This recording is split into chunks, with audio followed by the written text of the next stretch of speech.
Hello, Drake Hawk and Sadboy Setup here, and today I am reviewing this new Posterchild album, Ghoul. Now, I'll be completely honest with you, I have no fucking clue who Posterchild is. I discovered them when I was scrolling through YouTube. Their shit came up in my recommended. I was like, why don't I give it a listen? It looks pretty cool. The cover's interesting.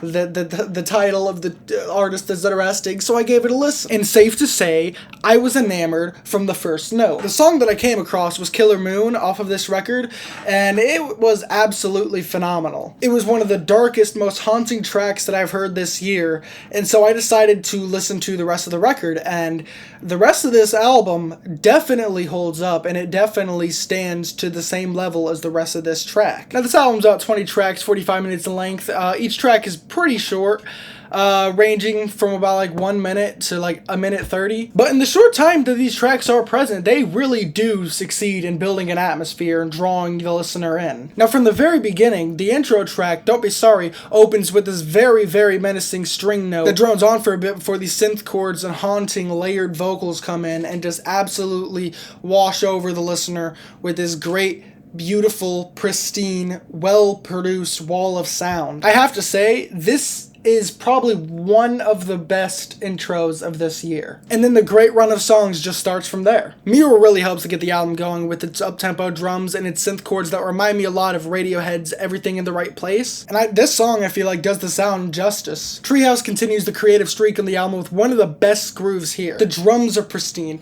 The guitar playing, while it may be a little simple, is absolutely flawless. And that haunting vocal sample that's chopped up and whatever near the beginning of the song, beautiful. My only complaint with this track, though, is that in about the middle of the song, when he goes into that higher range, the mix is a little iffy, but right after that, when he goes into the higher range again with more Vex and more reverb, it's beautiful. Track 4, Tim Robinson, is probably the most dejected and heart-wrenching song in the entire record. Like, there's a whole lot on this project to get emotional about, but this track, with its straightforward lyricism, its straightforward structure, its very, very stripped back instrumentation, and its pristine mix, it's a lot. These almost screamed auto-tune vocals over this very heavy and gorgeous, lush instrumentation just drowns the listener and the emotions that this guy is wailing about. I can't even put into words how great the vocal performance on this track is. It just has to be heard to be believed. Immediately after this great song, we have Focus, which kind of feels more like an interlude than everything else here. Now, I don't mean that runtime wise, because an interlude can be 30 fucking minutes.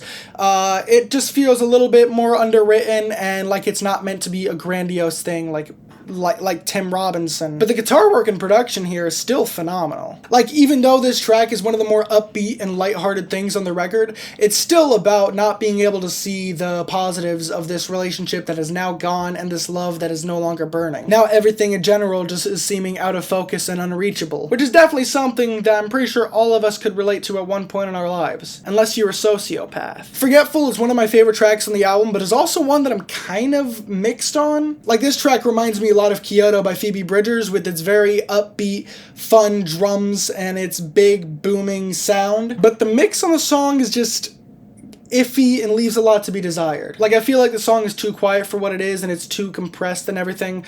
The core tune here is really good, and I really wish that the vocals and everything were mixed how good they should be, because this track could easily be a highlight here. I don't have a whole lot to say about I Can't Tell and Bardo. They're really good tracks, don't get me wrong, but I Can't Tell is kind of just a vibey track, which there's another one later on. And Bardo, while it's an okay song, I feel like the main notable thing about it is the drums, which these drums are like one of my favorite things on the record, because in a few spots here and there are these drums that are very abrasive but also subdued. Like, the way that the kicks and snares hit and everything is so punchy, but it's not too punchy to disrupt everything else that's going on. It still helps to contribute to this vibe of solace and depression and all this other sad boy stuff. What I really want to talk about is Killer Moon, and God, this It's attention grabbing from the very first second you hear it. The production on this is absolutely insane, and it's mixed. Everything feels like it should be in the right place.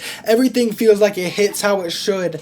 Everything just flows so seamlessly. There are some points where it fizzles out with like static and then comes right back in harder than before. And not to mention, this song is pretty much like a dancehall groove mixed with just the pure depression and angst and everything else heard on the rest of this record, just knocked up to 10. It's a flawless track from front to back, and the vocals, while they're not front and center, they are still attention grabbing and absolutely gorgeous. You cannot deny that Killer Moon is a fucking killer track. The refrain of Eventually is very catchy, ominous, and dejected, but the synths in the background and the whole instrumental helps to keep it feel gorgeous, and the arrangement and instrumentation and everything is so layered and compact and just this really is one of those records that is hard to put into words. It's one of those things that is just so, no matter how many notes and how much you can write on this record, it's still not going to do it justice. You have to listen to this. Underground is the most synth-driven track here, with its main synth lead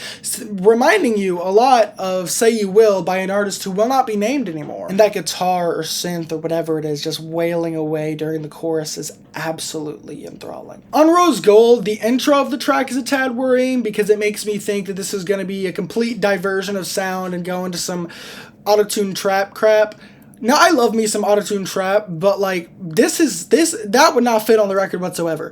But when the track does actually drop in, that worry just goes right away. It's just the funkiest, smoothest track on the record. Its bass line and vocal lines are like so smooth and danceable, and the drums on here are just so entrancing and hypnotizing. The song near the end gets cut abruptly after an 8-bar rap verse by Posterchild, which transitions directly into the next track, which is also the longest track and the only track with a feature on here, Falling Out the Sky, which features Slack. Now, I don't know anything about Slack either, but going on his profile on Spotify, I assume he's a producer, so I assume he has like a hand in the production or handles the production on this track, but the production here is phenomenal, like absolutely phenomenal. The production on this entire album is phenomenal. The only track that I feel like the production is a little weak on is, ironically, the following track, Napalm, because the track feels really overcompressed and too compact until about the minute mark where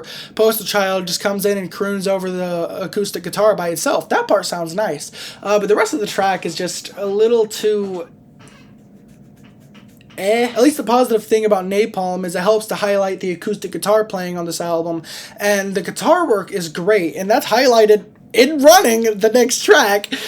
The guitar playing is nothing special, but it really helps to reel you into the depressed, borderline suicidal vibe of this track, which, honestly, can we get a wellness check on Posterchild? Like, are you okay, bro? This track just builds and is so damn good. And when the booming and subdued drums on the outro come in, it's just pure bliss. And then everything that follows this is phenomenal. I have a lot of stuff I can say here.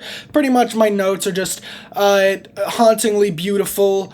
No, it's just a vibe, nothing more to say. Smooth as hell. Build of this is gorgeous. Beautiful sound of the track. Heartfelt and heart-wrenching. Beautiful, gorgeous. This album, I can't put into words how good this fucking album is.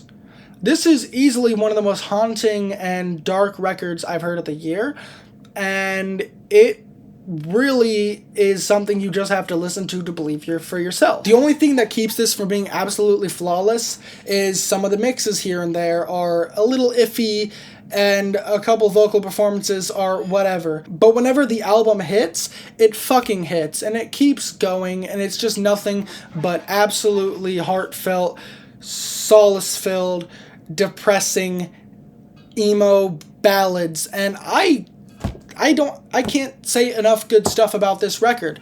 So yeah, I'm genuinely feeling a 9. Like if I was doing decimal points, it's a 9.8. It's very fucking good. It's almost a 10. Like, this album is fantastic. Yeah, that's literally all I can say. Bye.